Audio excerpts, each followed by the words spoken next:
साथ अब हम आगे शुरुआत करेंगे चर्चा की। स्टूडियो में बेहद खास मेहमान हमारे साथ मौजूद हैं। एक एक करके सभी के पास जाएंगे और समझेंगे कि आखिर जो हमला किया गया है इसके पीछे क्या कुछ वजह रही होगी। आपको मैं जल्दी से बता देती हूँ, हमारे साथ रक्षा विशेषज्ञ जुड़ गए हैं। सबसे पहले रिटायर्ड कर्नल शैलेंद्र सिंह जी हमारे साथ हैं। हमारे साथ हैं retired major general V K Dutta ji, retired major general Sanjay Soi ji हमारे साथ हैं, और साथ ही retired group captain U K Devnath ji. आप सभी का बहुत बहुत स्वागत है। लेकिन सबसे पहले कर्नल शैलेंद्र सिंह जी, आपके पास मैं आते हुए समझना चाहूंगी और ये हमारी ऑडियंस भी समझना चाहेगी कि नेतन्याहू ने जो ये पलटवार किया है, जो करारा जवाबी हमला दिया है, इसके पीछे क्या संदेश देने का प्रयास किया गया है? मुझे लगता है तीन चीजें बड़ी क्लियर हैं। I think हुतीज have earned it. आपने जिस तरीके से दुनिया में आतंक फैला रखा है, ट्रेड रूट्स को आपने बाधा डाली हुई है, लोगों को पूरा का पूरा रास्ते बदलने पड़ रहे हैं, जिस तरीके से आप किडनैपिंग्स कर रहे हैं, I think you have earned it, you deserve it. दूसरी बात, आज तक टेल अवीव तक आप नहीं पहुंचे थे। Tel Aviv is not Tel Aviv, वो उनकी दिल है, उनकी धड़कन है इजराइल की। आपने वहां अटैक किया है। उससे दो चीजें क्लियर होती हैं। यस, मैं मानता हूं कि हुतीज वहां तक पहुंच पा रहे हैं, ये एक सबसे बड़ी बात है। सारे डिफेंस सिस्टम्स अपने आप में नाकाम हो रहे हैं, ये भी एक अलग बात है। But at the same time ये वो नर्व सेंटर है इजराइल का, नेतन्याहू का, कि जिसके लिए जीरो टॉलरेंस है, वो टॉलरेट कर ही नहीं सकते। सो आपने एक तरीके से मजबूर किया है कि वो आपके ऊपर एक बड़ी स्ट्राइक करे। बात स्ट्राइक के क्वांटम की नहीं है। जो हुतीज का अटैक है उसका क्वांटम बड़ा छोटा था, और आप देख रहे हैं कि इजराइल ने बड़े स्ट्रैटेजिकली टारगेट लिया है। आपकी पोर्ट सिटी को टारगेट किया है, आपके ऑयल डिपो को किया है, सो दैट आपके ऊपर इसका असर पड़ेगा।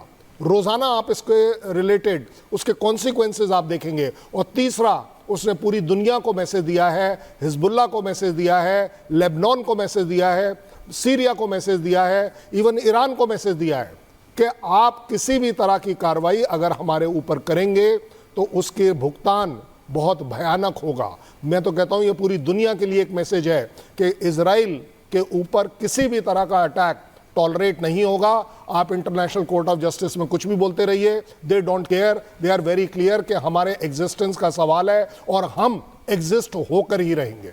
बिल्कुल। और विकी दत्ता जी, आपसे ये समझना चाहेंगे, जो ये हमला हुआ है इसके बाद अब यमन में किस तरीके के हालात देखने को मिलेंगे? हालांकि देखिए, ये जो वॉर शुरू हुआ है अभी थमने वाला नहीं है, क्योंकि हुतियों की तरफ से भी बयान सामने आ गया और ये कहा गया है कि अब हम जल्दी इसका बदला भी लेंगे। तो अब आगे क्या स्थिति बन सकती है? बात बदले की नहीं है।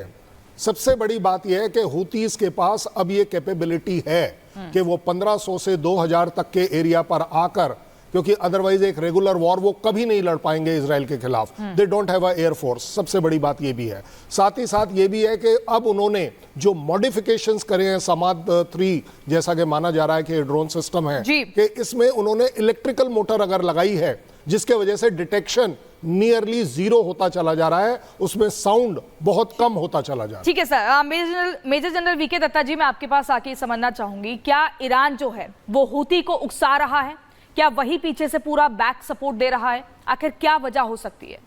देखिए, ऐसा है कि जब से 7 अक्टूबर का पहला हमला हुआ हमास द्वारा इजराइल के ऊपर, और उसके बाद जो हिजबुल्लाह का थ्रेट आने लगा, सीरिया की तरफ से जो ISIS के जो इनके शिया ग्रुप्स हैं वो, और ईरान की तरफ से जो थ्रेट आने लगे, तो ये पूरे दुनिया में आज लोग जानते हैं कि ये ईरान की प्रॉक्सीज हैं जो इजराइल के खिलाफ लड़ रही हैं। चाहे वो हुती हो, चाहे हमास हो, चाहे हिजबुल्लाह हो, यहाँ सीरिया के अंदर बैठे हुए जो दूसरे शिया ग्रुप्स हैं। तो जहाँ तक अभी उकसाने का सवाल है, वो तो पहले से उकसा रहा है। और जहाँ तक इजराइल का सवाल है, इजराइल ये प्रॉक्सीज के साथ ही नहीं लड़ रहा है, इजराइल ईरान के साथ भी लड़ रहा है। और ये जो अब इन्होंने काउंटर स्ट्राइक किया है यमन के ऊपर, ये एक वार्निंग है ईरान को भी कि अगर हमारे फाइटर जेट्स 1000 किलोमीटर दूर जाके एक टारगेट को स्ट्राइक कर सकते हैं, तो आप भी ज़्यादा दूर नहीं हैं। आपके न्यूक्लियर सेट जो हैं ईरान के, यहाँ आपके जो अपने मेन बेसिस हैं ईरान के, वहाँ तक भी इजरायली एयरक्राफ्ट पहुँचने की क्षमता रखते हैं। आपको याद होगा जब पहले ईरान ने 301 मिसाइल्स और ये ड्रोन छोड़े थे इजराइल के ऊपर, उसके बाद काउंटर अटैक किया था इजराइल ने, लेकिन वो जो बेसिकली था limited to rocket and guided missile, aircraft इस्तेमाल नहीं हुए थे। जब इजरायली एयरफोर्स अपने एयरक्राफ्ट यूज़ करेगी वो बिल्कुल प्रिसीजन टारगेटिंग करेंगे और वो ईरान उनको अपने रडार में पकड़ नहीं पाएगा। F-35 जो एयरक्राफ्ट हैं जो अभी इजराइल ने यूज़ करे हैं, जो 12 एक जहाज़ थे जिसमें F-16, F-35 रडार में नहीं आते हैं। पहले F-35 जाते हैं, टारगेट पे स्ट्राइक करते हैं, F-16 उसके बाद फॉलो अप करते हैं ताकि जब डैमेज हो जाए तो उसको और जाके उसको स्ट्राइक किया जाए।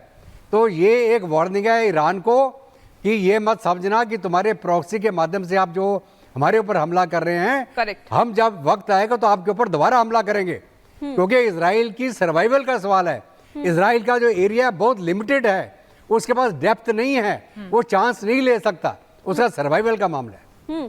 बिल्कुल। और संजय सोई जी, जो ये हमला हुआ इसके बाद तो जो स्थिति वहां पर बनी हुई लगातार हम देख ही रहे हैं, लेकिन हमले के बाद इजराइल के रक्षा मंत्री हों, अमेरिका के जो रक्षा मंत्री हैं, उनके बीच में बातचीत हुई है, चर्चा हुई है, इसे किस तरीके से देखा जाए? देखिए ऐसा है, दो तीन बातें मैं फटाफट बताना चाहूँगा। पहली बात से शुरू करूँ जहाँ कर्नल शैलेंद्र जनरल दत्ता ने बताया है। बात बिल्कुल सही है कि जिस प्रकार से इजराइल ने हमला किया, इम्प्यूनिटी से किया है कि कोई रोक नहीं सकता उसको और वो हमला कर सकते हैं। लेकिन मेरे पास सवाल ये है कि देखिए पहले भी अमेरिका ने कई बार इनकी बेसिस पर हमला किया, आए दिन ये रेड सी पर अटैक करते रहे। क्या इनको बिना यमन में घुसे हुए इनको कंट्रोल कर पाएंगे? हमला करेंगे हवाई, ये तो एक्सपेक्टेड था उनको मालूम था हमने किया है तो कोई ना कोई मिसाइल अटैक, रॉकेट अटैक या एयर अटैक आ सकता है, जिसके लिए जैसे हमने देखा हिजबुल्लाह, हमास और इन्होंने टनल्स बनाए हुए, केव्स हैं और इस तरह का सुरक्षा का इंतजाम किया हुआ। ठीक है, आग लगी, ये सब नुकसान सहने के लिए वो तैयार हैं। दूसरी बात यह कि यहाँ पर जो इजराइल ने हमला किया, यहाँ पर जो मेरे हिसाब से अमेरिका की डायरेक्ट सपोर्ट नहीं लेकिन इनडायरेक्ट सपोर्ट पूरी है, चाहे वो इंटेलिजेंस हो, चाहे उनको इलेक्ट्रॉन, उनकी जगह बताना, समय बताना कि इस समय में यहाँ पर आप हमला कर सकते हो। और तीसरी बात ये जो उनको हथियार जो मुहैया करवा रहा है, जब से आप देखिए कि 7 अक्टूबर से अभी तक जंग चल रही है और गाज़ा पर अभी तक पूरा कब्जा नहीं कर पाए हैं वो लोग इजरायली, अभी वहाँ पर रेजिस्टेंस आ रहा है, लेकिन वो सस्टेन कैसे कर पा रहे हैं? वो अमेरिका की मदद से। अमेरिका अगर एक दिन हथियार देना बंद कर दे तो अगले दिन इजराइल भी घुटने पे आ जाएगा कि उनके पास इतनी क्षमता नहीं है कि इतने ज्यादा हथियार वो फायर कर सके। ठीक है सर, सर इसी बीच एक बड़ी खबर आ रही है, फिर ग्रुप कैप्टन यूके देवनाथ जी आपके पास आएंगे। बड़ी खबर अपने दर्शकों को बता दें, ईरान ने यमन पर हुए हमले की निंदा की है। ईरान ने कहा कि विदेश मंत्रालय ने इजराइल के हमले की हम निंदा करते हैं, जो ये हमला हुआ है वो वाकई एक निंदनीय है और इसको लेकर आगे देखा जाएगा, विचार किया जाएगा, रणनीति बनाई जाएगी। बड़ी खबर आपको बता रहे हैं, ईरान ने यमन पे हुए हमले की निंदा की है। अभी हम यही जिक्र कर रहे थे, क्या लगातार जो हूतियों को बैक सपोर्ट है वो ईरान दे रहा है, क्या ईरान ही हूती को उकसा रहा है? लेकिन वहीं पर ये बड़ा बयान सामने आया, ईरान विदेश मंत्रालय ने कहा कि जो हमला हुआ है यमन पर इसकी हम निंदा करते हैं। और यहीं से चर्चा को आगे बढ़ाते हुए यूके देवनाथ जी हम आपके पास आएंगे। सवाल बड़ा ये है, क्या हूती अब चुप बैठेगा? हालांकि उनकी प्रतिक्रिया सामने आ गई है कि बदला जरूर लिया जाएगा, तो क्या हमला अगला तेल अवीव पर होगा? और ऐसे में जो लाल सागर पर जितने जहाज आ रहे हैं उन पर भी असर देखने को मिल सकता है। जी हाँ,